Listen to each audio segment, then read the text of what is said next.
All right, you know the drill. Like, subscribe. I don't care. Do something. I'm going to put the second half of this medical priorities thing out tonight. The reason being, they really do go hand in hand, and I want to get over the dry stuff soon so we can get into the more nitty gritty and actual prepper stuff that I know some of you whackers are waiting for. So, what we talked about the last time, and I'm going to repeat it. You're just going to have to listen to it for a little bit here. Well, I have no desire to teach first aid to any knuckle draggers such as yourself. You need to understand the process of psychological issues and the process of first aid in the field and how they might go hand in hand. You need to realize it's nothing like on TV or in the movies. The good guy does die sometimes. Hell, you can do everything perfectly as far as first aid is concerned, and the good guy still might die. Dental issues can be worse for anybody. I mean, man, I don't even know how to say this about dental issues. You get a cavity in the field when there's no emergency services available, and that thing turns into I don't even know what the hell you call it, but I know you got to get a root canal for it. I think you call it an impaction or something like that. But you get bad dental in the field, and there's like nothing you can do to numb the pain. And even if you rip that tooth out, now you're setting up for an infection. And that's another thing. It doesn't work like in the movies. You don't, rinse your mouth out with whiskey and pull the tooth with the pliers. It's more than that. That's not how real life works. While we're on the subject, you cannot pull out a grenade pin with your teeth. Attempting to do so only results in one more emergency. And if you think you can, you're a dumbass. There's always somebody that steps up and says, I can do it. No, they're full of shit. Mark them full of shit and kick them down the road. You cannot pull out a grenade pin with your teeth, just to get that out there. I know a lot of civilians that have never been in the military and gotten to throw a hand grenade. I know that's everybody's fantasy about hand grenades. Yank a pin with your teeth and throw it like, Randy Johnson, but it's not like that in real life. Although they throw it like a baseball. I'm going to recap the last podcast because it's the hardest stuff to retain. And I will admit to you, all you rabid little badgers out there, I did have to look up some of the information for that podcast, the psychological considerations, because I wanted to make sure we had it straight. I didn't really give a good real-life situation because I was moving to get through it because the serious stuff and this dry stuff drives me crazy. I wanted to give you a situation where the PTSD came into play or where it comes into play or whatever. In the Marines, when in the field, if someone's mental condition tanked, they ran off to the funny farm but left their body in place, that kind of thing. We would wrap them in a blanket or put them in a sleeping bag and treat them for shock. But after that, they were the corpsman's medic's problem. While they were still in our care, we took them everywhere we went. We did take care of them, honestly. We provided treatment for shock, but that was about all we could do. The cold, hard truth is if they could not help to defend a position, they were useless as far as tactics were concerned. We never abandoned them, but again, the cold, hard truth is the fact is that if a person checked out mentally, our workload just increased a lot. Range cards had to be adjusted to show additional lanes of responsibility, and broken in the simplest terms, we had more shit to carry, including the crazy guy if he was unable to walk. I mean, you got to understand when you're talking about real life, there's don't call him that. Don't call him that. Yeah, screw you. That's what it boils down to. There's none of this kid gloves bullshit in the field. If you insist on living that lifestyle with the kid gloves and all that shit, you're not going to last.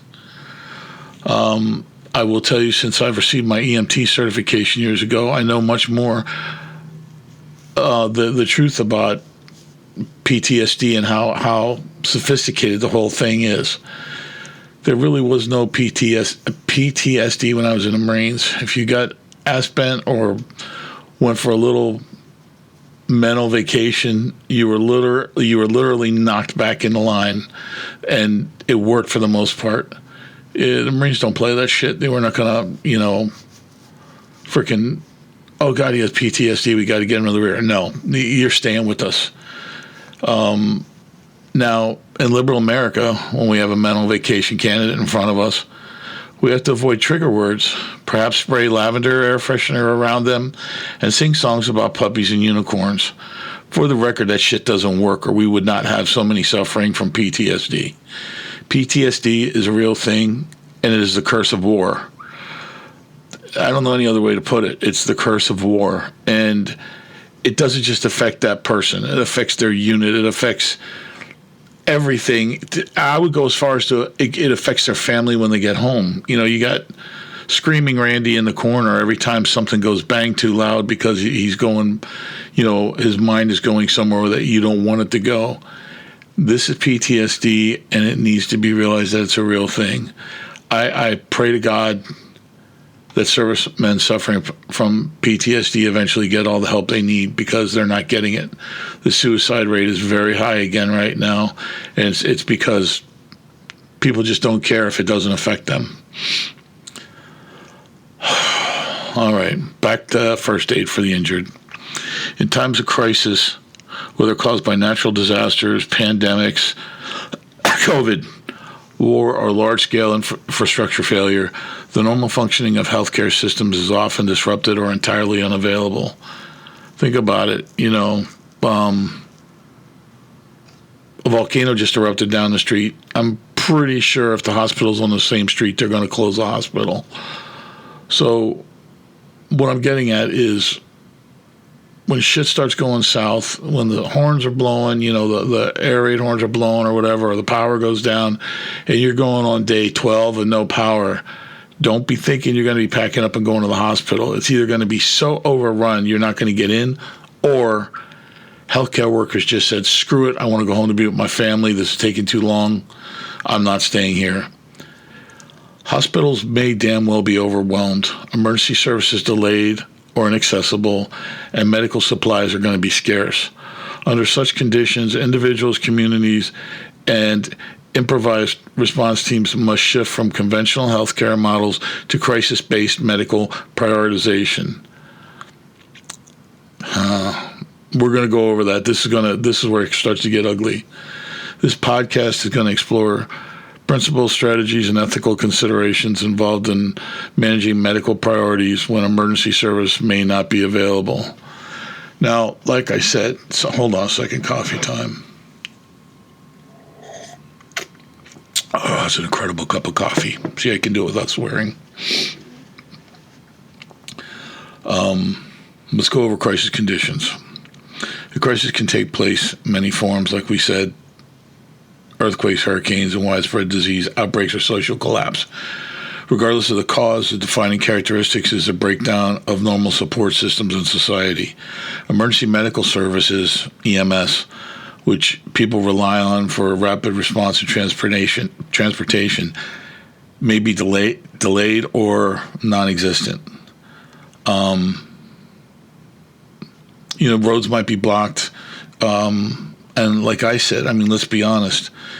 If I was an EMT, I was running calls, I'd try to stick it out for a little while, but damn good and well, I'm going to go home to be with my family.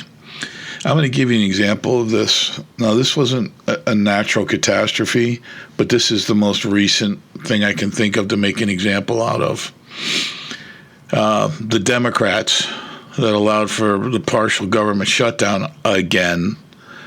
What was it, like 580 or 680 TSA workers quit last week because they can't afford to be working for nothing. And rather than these, oh God, I want to say it. I want to say it so bad, but I'm trying not to. Because the Democrats wouldn't budge, these people quit. And you think you got lines in the airports now? You wait. It's going to get a lot worse. The next time this happens, I think all of TSA is just going to walk out. They are not going to work for weeks on end without pay. I think they're just going to quit the job because they know there's a very real possibility they're going to be working without pay. And it's probably going to be for a long time, as long as people like Hakeem Jeffries and Chuck Schumer are in charge. So you got to keep in mind, they might just walk off. And what are they going to do? Put National Guard in there? Probably. But they're not. It's going to be a mess. It's really going to be a mess. So now that I gave you a real life situation where one of the government entities just quits and walks away, it just proved to you that it can happen. So don't be saying, no, that won't happen. Firemen are loyal. They won't do it. Dude, if it comes down to my family or sitting at the station looking at those ugly mugs I put the wet stuff on the hot stuff with, I'm going home to my family.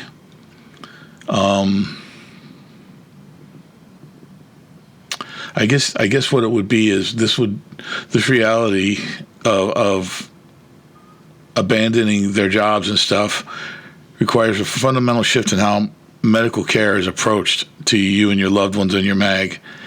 Instead of expecting immediate professional assistance, we're going to have to come together, become more self-reliant, and we're going to have to emphasize preparedness, triage, and effective use of limited resources.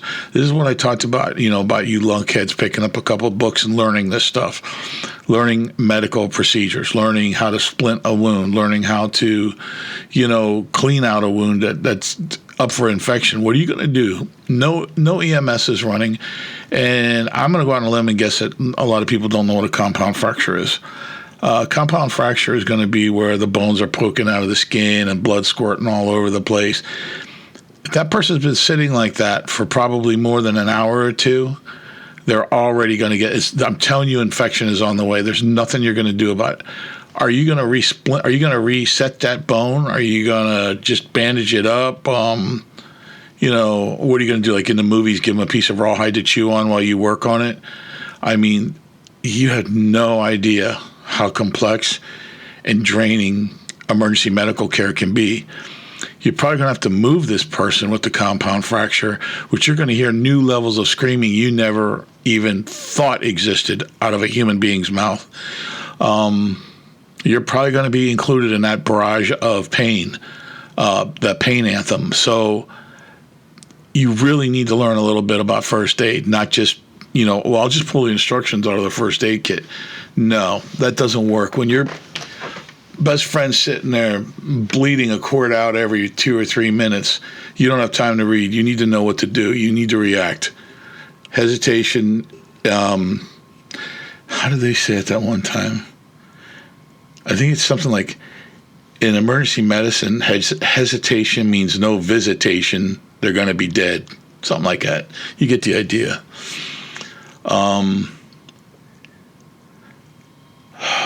They keep talking about the triage and effective use of limited resources. Here's the heavy end of it. I'm going to probably cover it again in a little bit. I know I wrote this up, and I'm not sure if I put this in here or not. So I'm just going to say it right now. And if we cover it again, well, then we cover it again. Here's the problem with being in charge of emergency medicine or being in charge of the MAG or anything like that. You are going to have to triage if there's a mass casualty. Mass casualty is anything more than one as far as I'm concerned. And the ugly situation is you might have to leave somebody behind. If they're that far gone, you're not going to waste your meds on them. You're not going to waste your bandages on them. You're not going to, try to make a litter like they do in the movies and carry them for days on end, because that's not going to work either. You can't do that. You just can't. It's almost impossible. You have no idea how difficult it is to carry somebody like that over rough terrain. You're probably going to have to leave somebody behind. I don't think it's one of those things where you leave them a gun and a bullet so they can shoot themselves, nothing like that, but there's a chance you're going to have to leave them behind and go seek more help if at all possible. It's triage is a bitch in the field, in a crisis situation like that, but you need to face this. This is all stuff you need to start wrapping your head around now. Don't wait until the lights go out and 2 weeks down the road people are eating their own dogs. Don't wait until then to try to figure this shit out. You need to go through this shit in your head right now. Now here's your 4 groups. Oh, man. If you have 4 people in your mag that need to be prioritized and classified, your mag's too big. But if say there is an emergency medical unit in the field somewhere, and you can reach them on the radio, and they're going to say, send your info, you're going to have to tell them if you have the one first category is immediate. That would be life-threatening but treatable. Your second category, and this is universal. That's why I say to use this language, this lingo. The second category would be delayed. That's serious but not immediately life-threatening. Delayed, serious but not immediately life-threatening. Then you have 3, minimal. That would be minor injuries that, could wait as long as you can get the wounds and stuff cleared out. And then you get the last one. And this one, it seems like it's out of order for some reason, but this is where it goes. And this is pretty much universally called the same thing. That's expectant. That's the group that's unlikely to survive given unavailable resources. All I can hope for is if that has to happen to somebody in my group, I'm hoping it's a guy named Jeff with his name spelled Geoff, and he has wire rimmed glasses and a hair bun. He has a man bun and a man's purse. If he has all those things, I'm comfortable with him being in the expectant group. I make jokes because it's tough. This stuff is tough to deal with. In normal healthcare settings, the focus is on treating each patient to the fullest extent possible. In a crisis, however, the focus shifts from doing the greatest good for the greatest number. This can involve difficult decisions, including prioritizing those with better survival chances over those with more severe injuries. Again, Jeff might have to be left behind. I refuse to call him Geoff or whatever it is. His name's Jeff. His parents just had a weird sense of humor spelling his name that way. As far as the man bun, he's already gone as far as I'm concerned if he has a man bun. If he had a splinter and he came up to me with a man bun, I think I'd probably, just tell him, go away. But let's go back. I'm sorry. I'm tired. When emergency services are unavailable, now this would be more like right when it starts, where you're still expecting emergency services. The absence of emergency services alters the response to medical emergencies. Without the ambulance, whatever we're calling them today, trained paramedics or rapid hospital access, the responsibility for initial care falls on bystanders, family members, or community volunteers. See, this is where, they should teach this shit in high school. If not high school, teach it in church. This should be mandatory. We're not doing a mandatory draft or compulsory, compulsory or mandatory military service. All right, fine. We're not going to do all that stuff. We're not going to make men be men. Then at the very least, make people take first aid and AED courses before they can graduate high school. Hey, he's onto something there.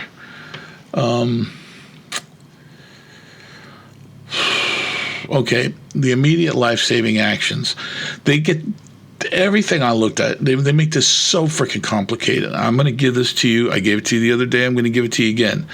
This is the easiest way to remember this, okay? Stop. Oh, boy, here we go. I got to clear your mind and just remember this. Start the breathing, stop the bleeding, protect the wound, and treat for shock. If you can do that, you're doing better than 99% of the people out there. CPR is very important. I've used CPR.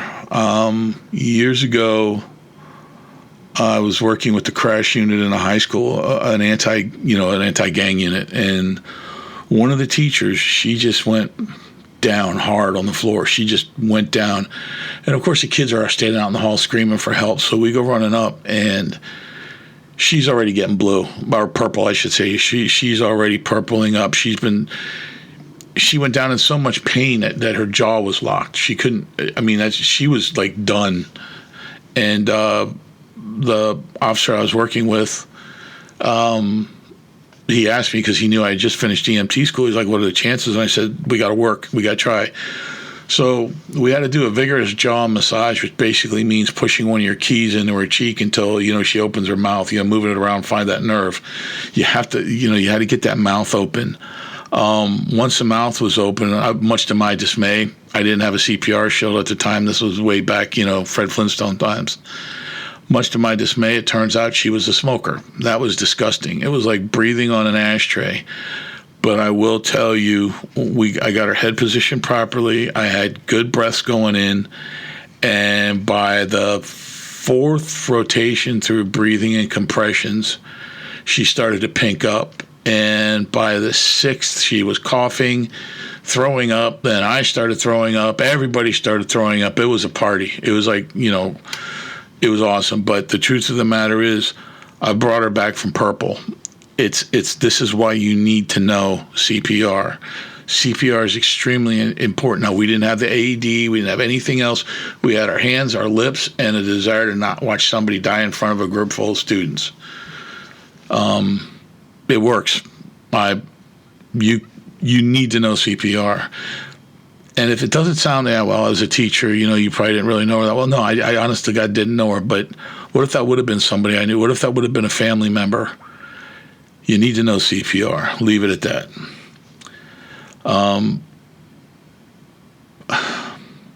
Something else you should probably know is how to splint a broken bone.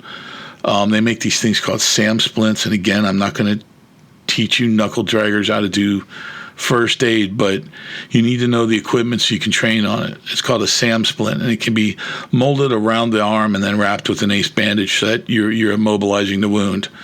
I really like SAM splints. They're awesome. I have I have a couple in my big trauma bag. Also, if you're going to be opening wounds or working on wounds and stuff like that, you got to have something in there to clean your hands and put gloves on. Infection in the field is so easy.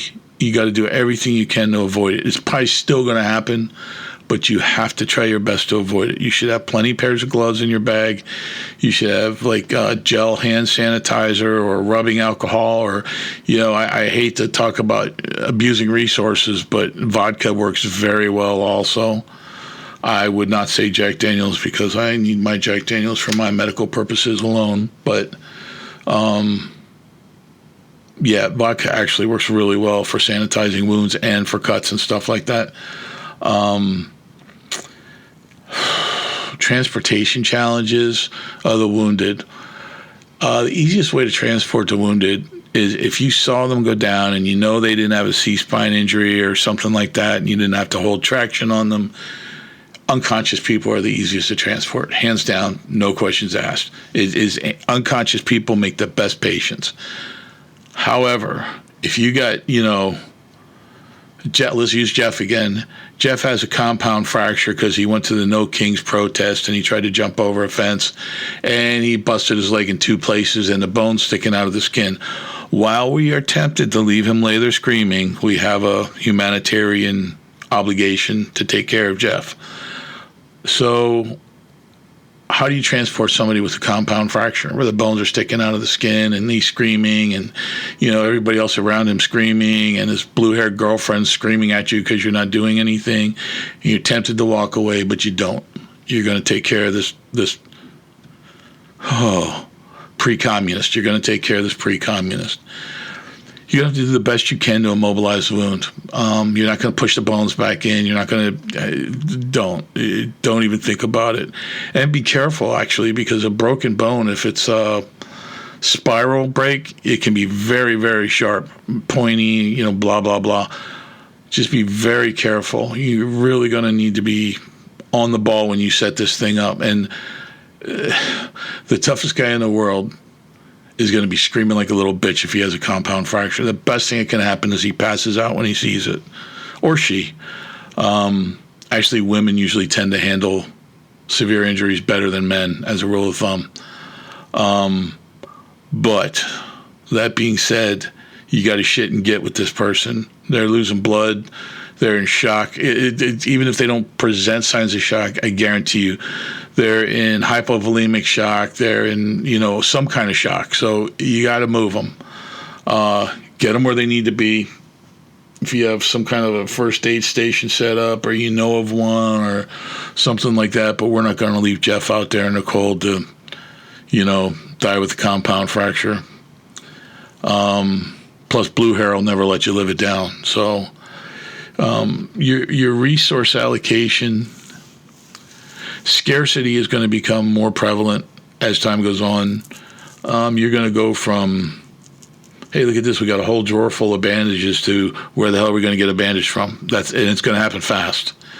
Somebody needs to be in charge of your medical resources, being, first aid stuff, and it needs to be locked up, because shit's going to walk. It always happens. You have to prioritize use.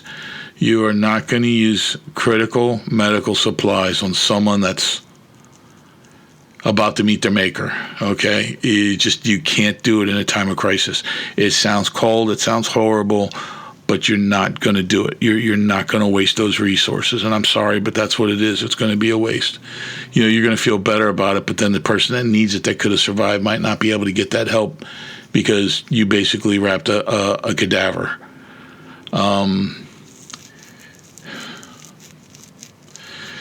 When you can reuse materials, you should at every chance. Like SAM splints are reusable. ACE bandages are reusable. I mean, you might have to wash them. You can wash them in a creek, depending on where you come from. But you can reuse some supplies. I highly recommend you do. And this is very difficult for people like EMTs and paramedics and stuff. They are so used to opening up a dressing and throwing it away that they're going to be on autopilot. You got to watch for that if you have an EMT in your group. Community coordination, sharing supplies and knowledge and labor ensures that resources are often used more effectively than if individuals act alone. I'm going to call bullshit on this. This is where the system might fall apart. People will be hoarding antibiotics and painkillers. Remember, shortage equals violence. Be especially watchful and vigilant if you are in possession of the medications that are in high demand. Do not ever divulge how much you have. Don't ever tell people, oh no, we got 3 bottles of painkillers, because now they know they can rob you. You have 3 bottles of painkillers. Don't do that. I would say, if you're in that position and people start asking you, hey, how much do we have? You say, why? Do you have some? We need it. We don't have any. Lie through your teeth.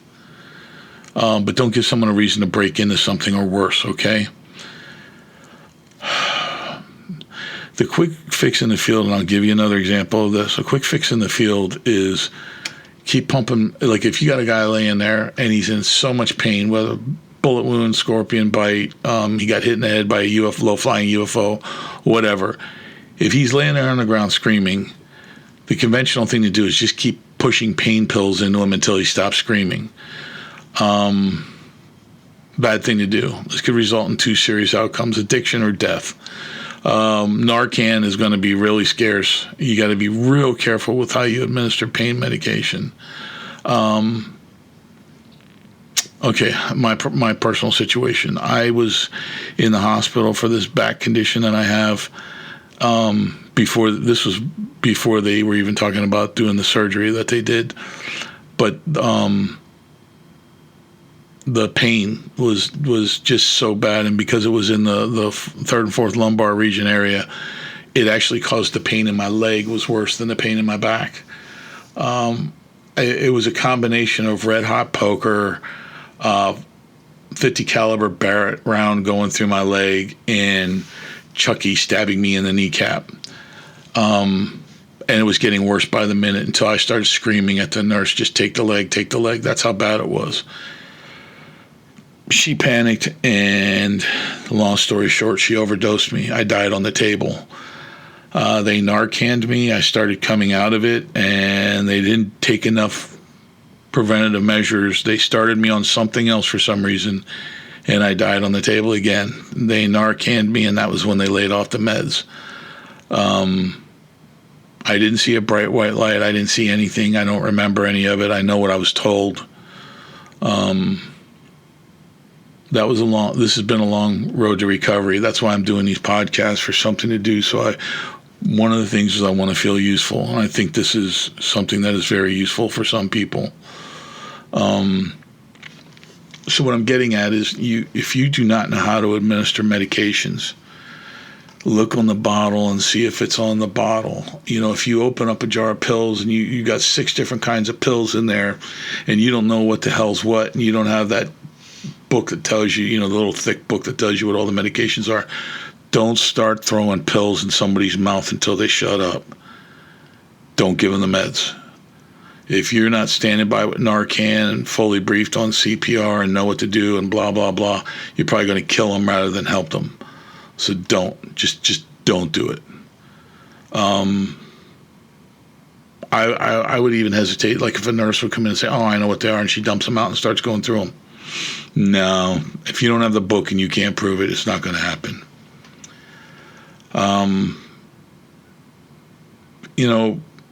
A real good way to get around a lot of this stuff, and listen to this, a real good way to get around a lot of it is just set yourself up for injury prevention. Don't have clutter. Just because the world's going to shit doesn't mean you got to be sloppy. Especially if you're going to be moving around in the dark, you don't want to mess. You want things to be, you want them to be good to go. So just keep that in mind. You don't want to mess, especially when you know that you get the 1 or 2 people that are always around you that could probably hurt themselves with a piece of bubble wrap. Those are the ones you got to be really careful with.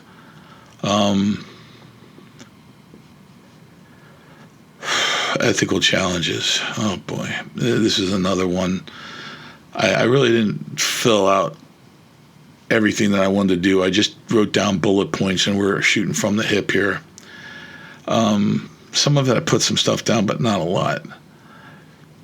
I know when I was an EMT in training, we were told that certain sects of the Amish, certain Muslim groups, even a few branches of Christianity, do not believe in medicine.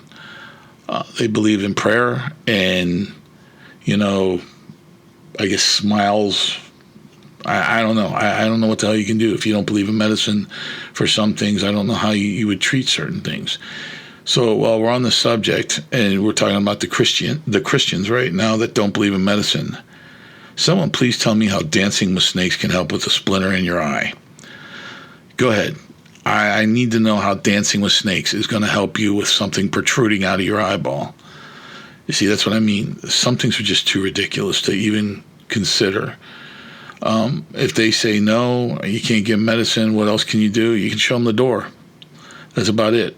Save the meds for those that want them.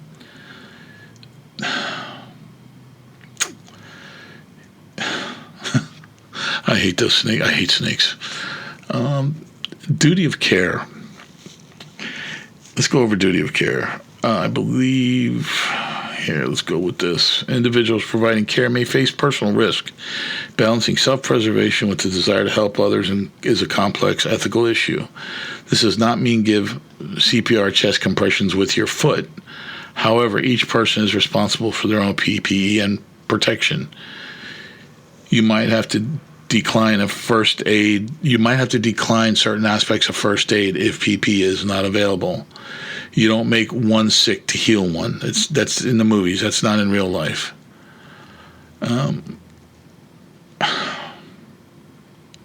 Training and education. Most of this should be self-taught. You should be reading into this. But if you meet with your mag and you guys do any kind of training, or you're doing that annual training, why don't you get up in front of the group and talk about first aid? Just do not overlook first aid. I would say if you're going to teach first aid and CPR.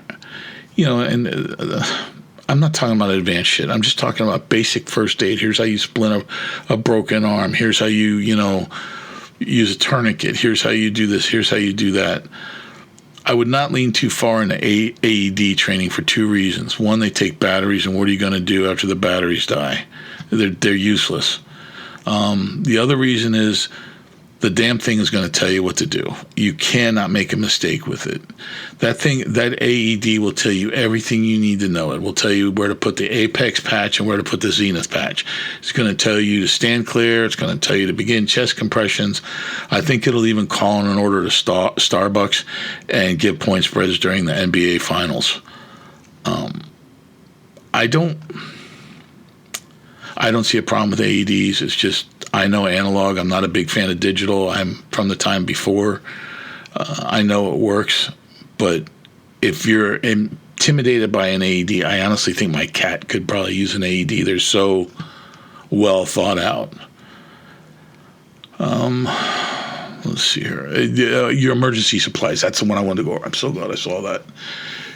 Emergency supplies need to be rotated. You can't just keep emergency supplies for 20 years in a bag and not do anything with them. I'm going to tell you, don't keep them in there until the wrappers become brown and crinkle and disintegrate in your hands.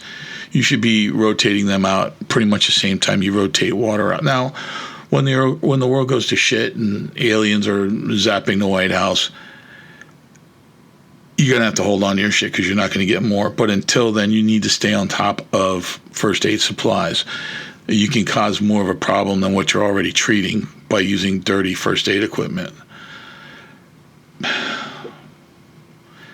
Planning and communication. I mean, if you're doing a search and rescue and you got a bunch of people out there, make sure everybody's on the same channels, the same frequencies. Communicate extensively. This is not going to be one of those times when you're using noise discipline and radio discipline.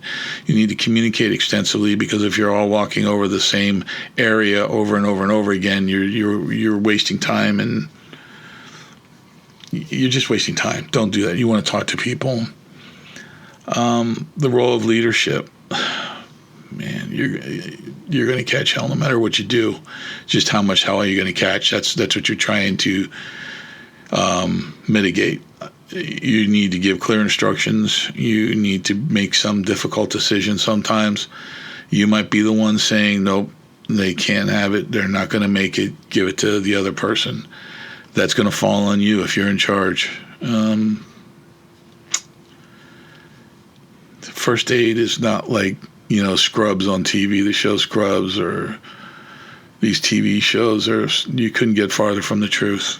Don't think you're going to learn anything watching them, because you won't. I think I was watching a rerun of something. I can't remember what it was. I think maybe the original. No, MASH. It was a MASH rerun where they cut the guy's throat and they stuck a pen in there right where his trachea was so he could breathe, and he was breathing out a ballpoint pen, the bottom half of a ballpoint pen. I'm going to call bullshit on that one too, but it made for good drama on TV. Just take some time to read up on this shit, practice it, take a course somewhere. Don't be an ass. Just everybody needs to know how to do this stuff. If you think you can wing it and pull somebody through a crisis, you're a dumbass if you're not trained. Get trained. Do something. If you have a group, maybe you don't advertise that you're a doomsday prepper group, but you can have people come out and train small groups, and it doesn't cost that much money. Like I said, I wouldn't have everybody standing there with an AR-15 and 20 knives on them. Just have you have your group. Tell them it's a church group. I don't know, but get your people trained. Everybody should know how to do first aid. All right, I taught you enough tonight. Watch your six. The next podcast is going to be a lot more fun, I promise. These are a little dry, but these are things you need to know. You cannot function properly without first aid knowledge once the network goes down. The medical hospital doctors network goes down. It's on you at that point. So learn how to do the shit. Watch your six, and as always, peace out.